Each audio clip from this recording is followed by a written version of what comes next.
എല്ലാവർക്കും നമസ്കാരം. Welcome back to Niyans. Maggi മുട്ടയും കൊണ്ട് തയ്യാറാക്കിയിട്ടുള്ള ഒരു വെറൈറ്റി സ്നാക്കിൻ്റെ റെസിപ്പിയാണ് ഇന്നത്തെ വീഡിയോയിലുള്ളത്.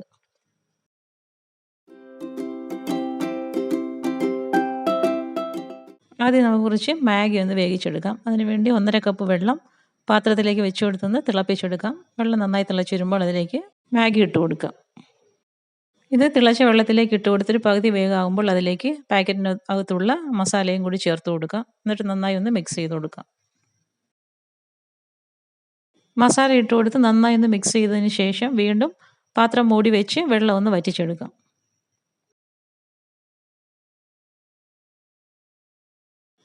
ഇപ്പോൾ നന്നായിട്ട് വെള്ളമൊക്കെ വറ്റി മാഗി നന്നായിട്ട് വെന്ത് വന്നിട്ടുണ്ട്. ഈ ഒരു സമയമാകുമ്പോഴേക്കും ഇതിലേക്ക് കുറച്ച് മല്ലിയില കട്ട് ചെയ്തതും കൂടി ഇട്ട് കൊടുക്കാം. മല്ലിയില അതിലേക്ക് ഇട്ട് കൊടുത്ത് നല്ലതുപോലെ വീണ്ടും ഒന്ന് മിക്സ് ചെയ്തതിന് ശേഷം ഈ വേവിച്ച മാഗി നമുക്ക് വേറൊരു പാത്രത്തിലേക്ക് മാറ്റി കൊടുക്കാം. ഇനി അതേ പാത്രത്തിൽ തന്നെ നമുക്ക് കുറച്ച് ഓയിൽ ഒഴിച്ചു കൊടുക്കാം. അതിലേക്ക് ഒരു നുള്ളു മുളക് പൊടിയും കുറച്ച് കുരുമുളക് പൊടിയും കുറച്ച് മഞ്ഞൾപ്പൊടി ഇട്ട് കൊടുത്ത് ഒന്ന് മൂപ്പിച്ചെടുക്കാം. ഫ്ലെയിം നന്നായി സിമ്മിലാക്കി ഇട്ടതിന് ശേഷം ഈ മസാലയൊക്കെ ഒന്ന് മൂത്ത് വരുന്ന സമയത്ത് അതിലേക്ക് കുറച്ച് ഉപ്പും കൂടി ചേർത്ത് കൊടുക്കാം. ഉപ്പും ചേർത്ത് കൊടുത്ത് വീണ്ടും നന്നായിട്ടൊന്ന് മിക്സ് ചെയ്ത് കൊടുക്കാം. ഇനി ഇതിലേക്ക് പുഴുങ്ങി വെച്ചിരിക്കുന്ന 2 മുട്ട ചേർത്ത് കൊടുക്കാം.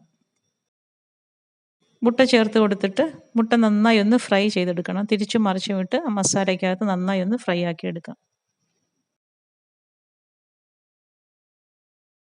ഇതുപോലെ തിരിച്ചും മറിച്ചും ഇട്ട് നന്നായി ഫ്രൈ ചെയ്ത് പാത്രത്തിൽ നിന്നും കോരി മാറ്റാം. അപ്പോൾ ആ മുട്ടയിൽ നന്നായിട്ട് മസാലയൊക്കെ പിടിച്ച് നല്ല ഫ്രൈ ആയി വന്നിട്ടുണ്ട്. ഇനി കുറച്ച് ബ്രെഡ് 4 സൈഡും കട്ട് ചെയ്ത് മാറ്റിയതിന് ശേഷം ഇതേപോലെ വെള്ളത്തിലിട്ട് പെട്ടെന്ന് ഡിപ്പ് ചെയ്തെടുത്ത് കൈ കൊണ്ട് നന്നായി പ്രസ് ചെയ്ത് അതിലെ വെള്ളമൊക്കെ ഒന്ന് കളഞ്ഞെടുക്കാം. ഇനി ഇതുപോലെ 2 പീസ് ബ്രെഡ് എടുത്ത് നിരത്തി വെച്ചതിന് ശേഷം അതിലേക്ക് കുറച്ച് മാഗി വെച്ച് കൊടുക്കാം. പിന്നീട് അതിന് മുകളിലേക്ക് മുട്ട വെച്ച് കൊടുക്കാം.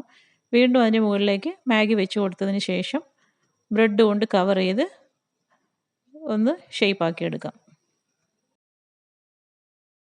ഒരു 5 ബ്രെഡുകളും വേണ്ടി വരും ഇങ്ങനെയൊന്ന് കവർ ചെയ്ത് ഷേപ്പാക്കി എടുക്കാൻ. ചുറ്റും നന്നായി കവർ ചെയ്ത് മസാലയൊന്നും വെളിയിൽ കാണാത്ത രീതിയിൽ നന്നായിട്ട് കവർ ചെയ്തെടുക്കാം. ഇനി ചൂടായി കിടക്കുന്ന എണ്ണയിലേക്കിട്ട് ഫ്രൈ ചെയ്തെടുക്കാം. എണ്ണ വളരെ കുറച്ച് മതിയാകും. ഡീപ്പ് ഫ്രൈ ചെയ്യേണ്ട ആവശ്യമില്ല. ബ്രെഡ് ആയതുകൊണ്ട് തന്നെ നമുക്ക് ഇതേപോലെ തിരിച്ചു മറിച്ചു വിട്ട് പെട്ടെന്ന് തന്നെ ഫ്രൈ ആക്കി എടുക്കാം. ഇതേപോലെ പല പ്രാവശ്യം തിരിച്ചും മറിച്ച് ഇട്ട് കൊടുത്ത് നല്ലൊരു ഗോൾഡൻ കളർ ആകുമ്പോഴേക്കും എണ്ണയിൽ നിന്ന് നമുക്ക് കോരി മാറ്റാം. സ്കൂൾ വിട്ട് വരുമ്പോൾ കുട്ടികൾക്കൊക്കെ ഈ രീതിയിലൊന്ന് തയ്യാറാക്കി കൊടുത്ത് നോക്കൂ.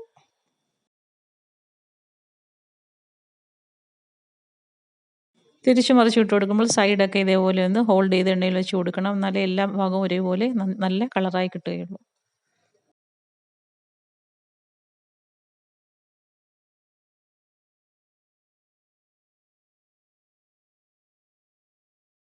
ഇപ്പോൾ അത് നന്നായിട്ട് കളറായി നല്ല പരുവായി വന്നിട്ടുണ്ട്. ഈ ഒരു സമയമാകുമ്പോഴേക്കും എണ്ണയിൽ നിന്നും കോരി മാറ്റാം. സൂപ്പർ ടേസ്റ്റുള്ള ഒരു സ്നാക്കാണ്. എല്ലാവരും ഈ രീതിയിലൊന്ന് ട്രൈ ചെയ്ത് നോക്കുക. കുട്ടികൾക്കൊക്കെ തീർച്ചയായും ഇഷ്ടപ്പെടും. വീഡിയോ ഇഷ്ടമായി ലൈക്ക് ചെയ്ത് സബ്സ്ക്രൈബ് ചെയ്ത് സപ്പോർട്ട് ചെയ്തേക്കൂ. വീണ്ടും അടുത്ത വീഡിയോയിൽ കാണുന്നത് വരെ bye from Niyans. Thanks for watching.